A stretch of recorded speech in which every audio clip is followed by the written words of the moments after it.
ditambah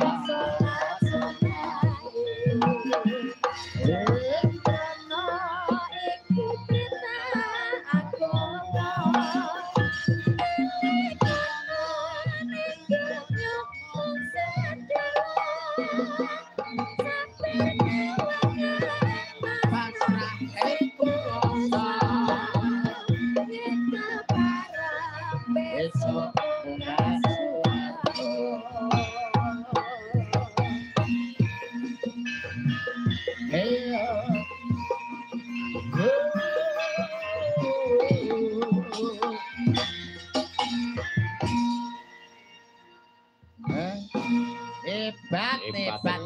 hebat.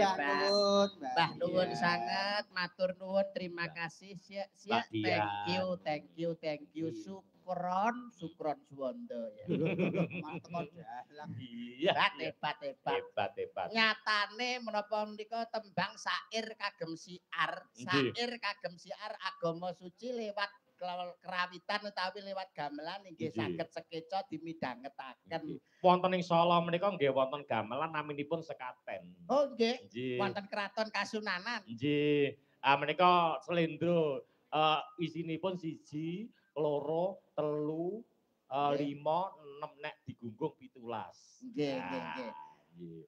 Mengku pralampita wong niku aja nganti ninggalke 17 rekaat. Nggih, leres sanget. Wong sekaten menika saking tembung sahadatain. Nggih, leres. Tegese wong menika kedas menapa nek wis gelem ngucap syahadat kudu gelem nindakake dawuh-dawuh utawa perintah-perintahing Gusti Kang Maha Kuwasa lumantar Kanjeng Nabi. Nggih. Hebat. Enten sing bingungke Mas niki. Lah kok saged? Nggih. Pripun? Nggih, niki rembukan perkara agama. Nggih. Lah niki setunggal niki bingungke niki. Kok saged, Mas? Nggih. Gen nyuwun dawuh nggih. Mumpung niki kebak para kiai ingkang rawuh. Nek kula mboten saged. Kula tak nyuwun pirsa kalian para alim ulama, para kiai ingkang langkung pono. Utaminipun Gus Harit. Nggih. Puni pirsa. Ditekekan. Inces. Oh, alah encis ta. Monggo Mas encis. Tapi ta kok emas. Mbak. Inces. Ora disepati ta? Yo, sepate ta. Goyang. Heboh. Goyang ta. Goyang. Yo, ini kok ndrenyohake bareng lakentrong. Dipun sulit sigra kendhane. Sampeyan niku pripun to, Mas? Pripun? Wong Piyayi Putri ngoten kok sampean ngamature niki Piyayi Putri asli. Kok bingung pripun lho? Wong putri niku kan tegese ngagem ngadi salira, ngadi busana, ngagem jarik, pupune tansah dipepetri. Lah nek pas putri asli niki. Lah pas salat Jumat kok tumut piyayi jaler. Lho, wah repot berarti ora oleh. Nuwun sewu asmanipun sinten? Dedek paring asma Mbak Inces.